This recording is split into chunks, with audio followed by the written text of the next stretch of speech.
আসসালামু আলাইকুম, চলে আসলাম ডেইলি মার্কেট আপডেট নিয়ে। শুরুতেই আমরা যদি ইকোনমিক ক্যালেন্ডারের দিকে নজর দিই তাহলে দেখব যে বেশ কিছু নিউজ রয়েছে, যে নিউজগুলোর প্রভাবে সন্ধ্যা 7টার পরে ইউএস ডলারে আমরা ভোলাটিলিটি লক্ষ্য করতে পারি। আর এর থেকেও গুরুত্বপূর্ণ ব্যাপার হচ্ছে যে আমরা যদি আরেকটু স্ক্রল ডাউন করি তাহলে দেখব যে আজ রাতে কিন্তু ফেড ইন্টারেস্ট রেট ডিসিশন রয়েছে। তো নিঃসন্দেহে এটা যারা ফরেক্স ট্রেডিং করেন তাদেরকে নতুন করে এই নিউজের ব্যাপারে আসলে ব্যাখ্যা করার কিছু নাই যে এটা কতটা গুরুত্বপূর্ণ নিউজ আমাদের জন্য।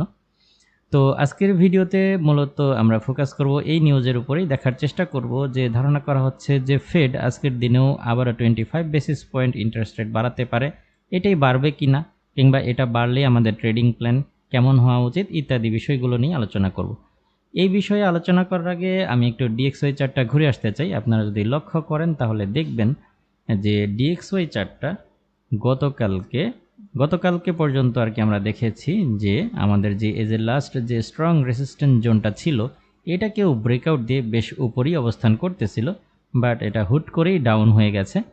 গতকালকে যেহেতু আমি অ্যানালাইসিস দেইনি এবং আমার কাছে বেশ কিছু স্ক্রিনশট এসেছে যে গতকালকে অনেকেই অ্যাকাউন্ট জিরো করেছেন, আমি নাম মেনশন করছি না, বাট আসছে আমার কাছে এই ধরনের তথ্য।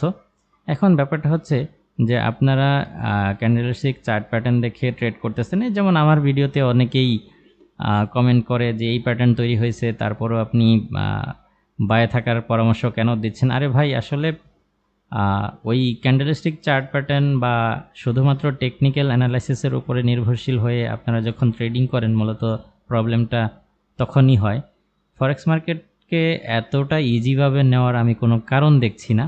তো যাই হোক, এখন এইখানে এই যে ব্যাপারটা হয়েছে এটা হওয়ার পেছনে মূলত যেই কারণটা এখানে কাজ করছে সেটা যদি আপনাদের সাথে আমি একটু সংক্ষেপে ব্যাখ্যা করি, সেটা হচ্ছে গতকালকে কিছু নিউজ আসছিল, যেই নিউজের ডেটাতে আমরা দেখেছি ইউএস শ্রমবাজারের যে একটা পরিসংখ্যান আমরা দেখেছি সেটাতে আমরা দেখেছি যে গত 3 মাসের ভেতরে সর্বনিম্ন পর্যায়ে এসেছে, এবং একই সাথে শ্রমিক ছাঁটাইয়ের যে তথ্যটা আমরা দেখেছি বা পেয়েছি সেটাতে দেখা যাচ্ছে যে গত 2 বছরের ভেতরে সবথেকে বেশি একটা শ্রমিক ছাঁটাইয়ের পরিসংখ্যান গতকালকের রিপোর্টে উঠে আসছে। মূলত এই তথ্য পাওয়ার পর থেকেই ইউএস ডলার বা DXY চার্টটা এখানে সাস্টেন করতে পারে নাই, প্রাইসটা আবারও নিচের দিকে নেমে আসছে। এখন গুরুত্বপূর্ণ পয়েন্ট হচ্ছে যে আস্তে আস্তে DXY চার্টটা এমন একটা জায়গায় আসছে, এটাকে যদি লক্ষ্য করেন তাহলে দেখবেন যে এটা হচ্ছে আমাদের চ্যানেলের সেই বডি লাইন কিংবা ট্রেন লাইন, আপনারা যেটাই বলেন। এই লাইনটাকে বেশ কয়েকবার কিন্তু ব্রেকআউট দেওয়ার চেষ্টা করেছে বা ব্রেকআউট দিয়েছে আমি বলবো, আবারও ভেতরে আসছে, প্রাইস সাস্টেন করতে পারে নাই, আবারও এখান থেকে আপ হয়েছে।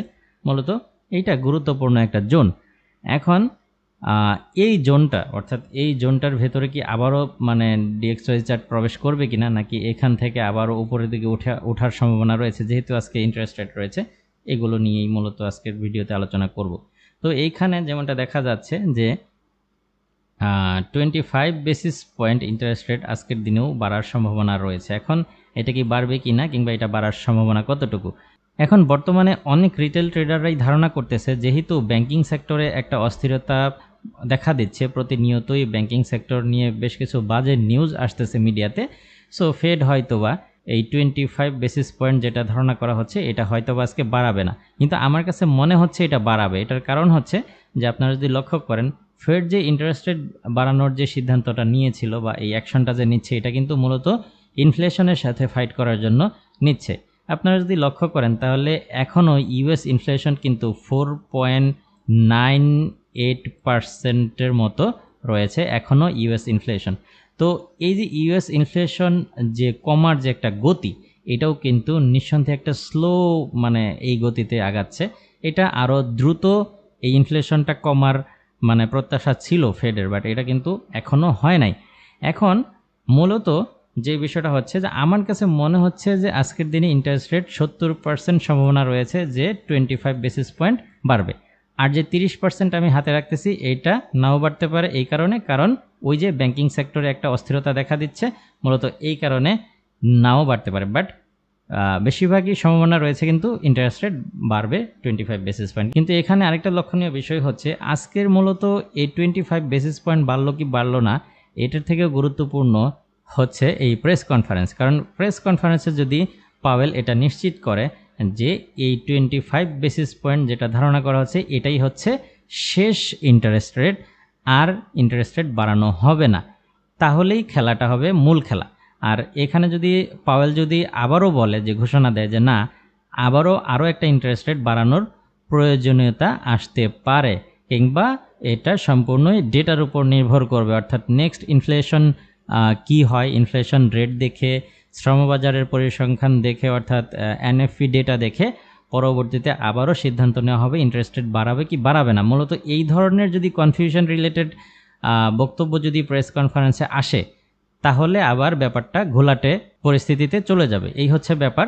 সো প্রেস কনফারেন্সটা আজকের দিনে সবথেকে গুরুত্বপূর্ণ ব্যাপার। যদি ইন্টারেস্ট রেট বাড়ানোর যে এই সার্কেলটা চলতেছে, এটা যদি আজকেই শেষ হয়, এমন কোনো তথ্য বা এমন কোনো ঘোষণা আসে, তাহলে হচ্ছে আমাদের ট্রেডিং প্ল্যানটা হবে আরেক রকম। আবার যদি ডেটা নির্ভর তথ্য আসার পরে, অর্থাৎ ডেটা নির্ভর কথাবার্তা চলে যে আমরা ডেটার উপর নির্ভরশীল হব, আমরা ডেটা দেখব, দেন আবারও সিদ্ধান্ত নেব, তাহলে আবারও একটা ঘোলাটে পরিস্থিতি তৈরি হবে। তবে আমি আপনাদেরকে এতটুকু একটা ইঙ্গিত দিয়ে রাখতে পারি, যদি 25 বেসিস পয়েন্ট ইন্টারেস্ট রেট বাড়ানো হয়, তাহলে ইউএস ডলার সাময়িক সময়ের জন্য কিছুটা স্ট্রং হবে। আর প্রেস কনফারেন্স তো একটু পরে হয়, প্রেস কনফারেন্স যদি এইটাই শেষ ইন্টারেস্ট রেট হয়ে থাকে, তাহলে কিন্তু ধীরে ধীরে আবারও আমরা ইউএস ডলারকে একটা উইক পজিশনে দেখতে পারি, এবং এটা লং টার্মের জন্যই ঘটতে পারে ব্যাপারটা। তো এই হচ্ছে ব্যাপার।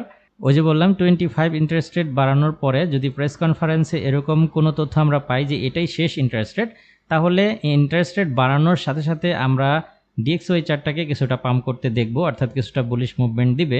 বাট এইটা প্রেস কনফারেন্সে ওই ধরনের তথ্য যদি আমরা পাই, তাহলে কিন্তু আবারও ধীরে ধীরে ইন্টারেস্ট রেট বাড়ার পরেও ধীরে ধীরে কিন্তু এটা একদম মানে স্ট্রংলি এই চার্টটা DXY চার্টটা ডাউন হতে থাকবে, অর্থাৎ ইউএস ডলার উইক পজিশনের দিকে যেতে থাকবে। সো প্রেস কনফারেন্সের থেকে প্রাপ্ত তথ্যটাই হচ্ছে আজকের দিনের মূল তথ্য।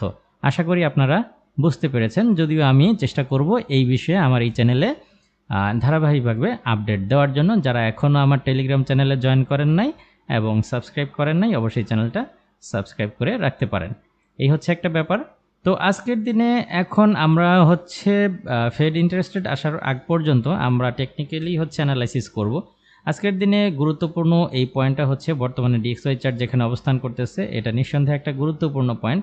আপনারা যদি লক্ষ্য করেন DXY চার্ট কিন্তু একটা বেশ ভালো একটা অবস্থানে রয়েছে। আমি যদি আপনাদেরকে দেখাই, তাহলে দেখবেন যে এই যে একটা ছোট করে চ্যানেল ক্রিয়েট করেছিল DXY চার্টটা, এই চ্যানেলটাকে গতকালকে ব্রেকআউট দিয়ে অলরেডি কিন্তু নিচে নেমে আসছে। হ্যাঁ, এখন আবার আমাদের যে স্ট্রং মেজর যেই চ্যানেল সেখানে অবস্থান করতেছে, এখান থেকে সম্ভাবনা রয়েছে কিছুটা পাম্প করার। আমি যদি এই চার্টটাকে আপনাদেরকে আরেকটু ভিন্নভাবে দেখাই, তাহলে আপনারা বুঝতে পারবেন, অর্থাৎ আপনাদের বুঝতে সুবিধা হবে।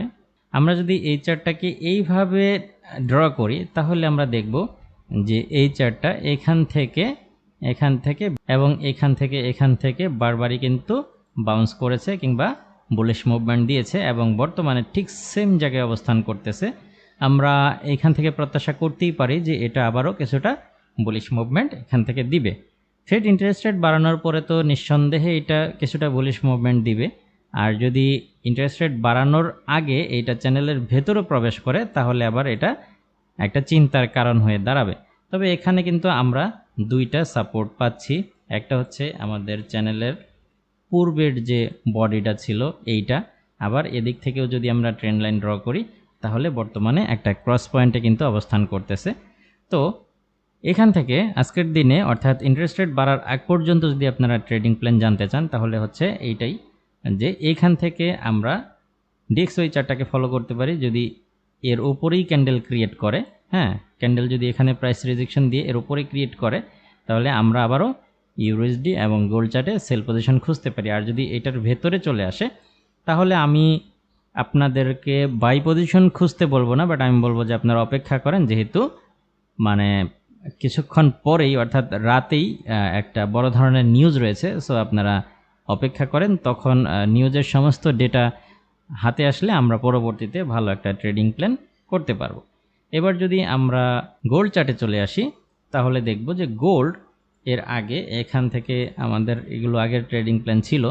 তো গোল্ড এখন যেই জায়গাটায় অবস্থান করতেছে, অলরেডি কিন্তু গোল্ড আমাদের যে এই পুরাতন যে চ্যানেল ছিল, সেই চ্যানেলের ভেতরে কিন্তু গোল্ড অলরেডি প্রবেশ করেছে। বাট এখানে আমাদের এইখানে কিন্তু একটা মেজর রেজিস্ট্যান্স জোন রয়েছে, এইটাকে কিন্তু গোল্ড রেসপেক্ট করেছে, আবার এই চ্যানেলের ভেতরে প্রবেশ করছে আবার বের হচ্ছে, এমন একটা অবস্থায় রয়েছে, অর্থাৎ একটা কনফিউশন একটা পরিস্থিতি।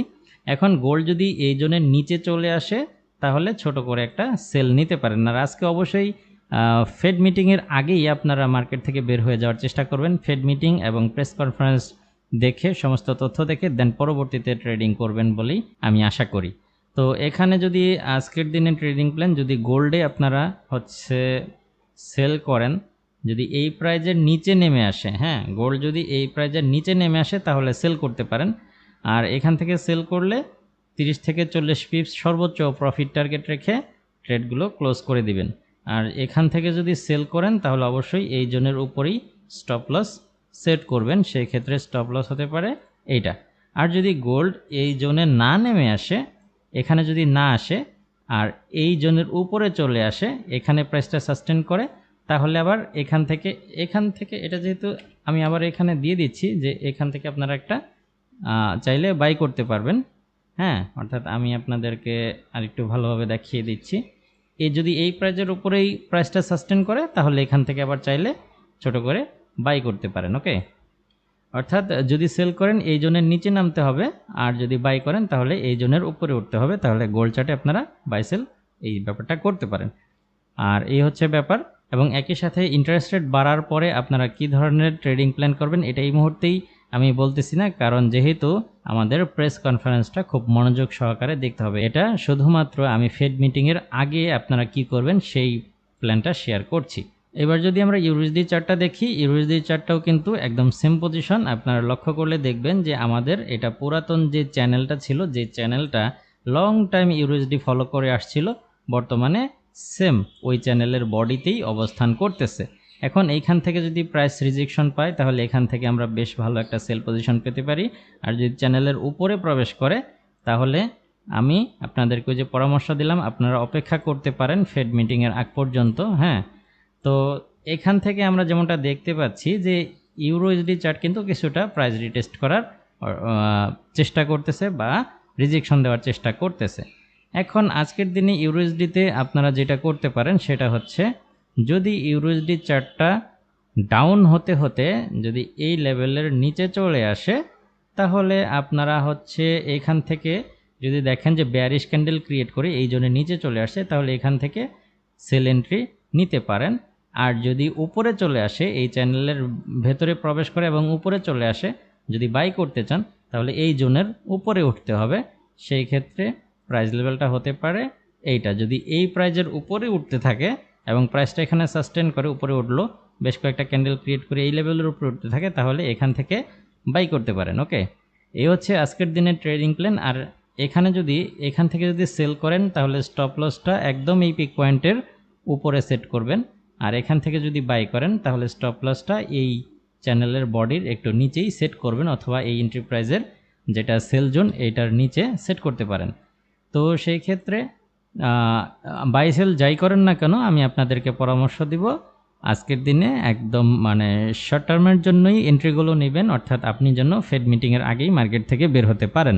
আর ফেড মিটিংটা আজকে খুবই গুরুত্বপূর্ণ, স্পেশালি প্রেস কনফারেন্স। আশা করি বুঝতে পেরেছেন। আজকের ভিডিও এই পর্যন্তই, দেখা হবে পরবর্তী কোনো ভিডিওতে অন্য কোনো টপিক নিয়ে। আল্লাহ হাফেজ।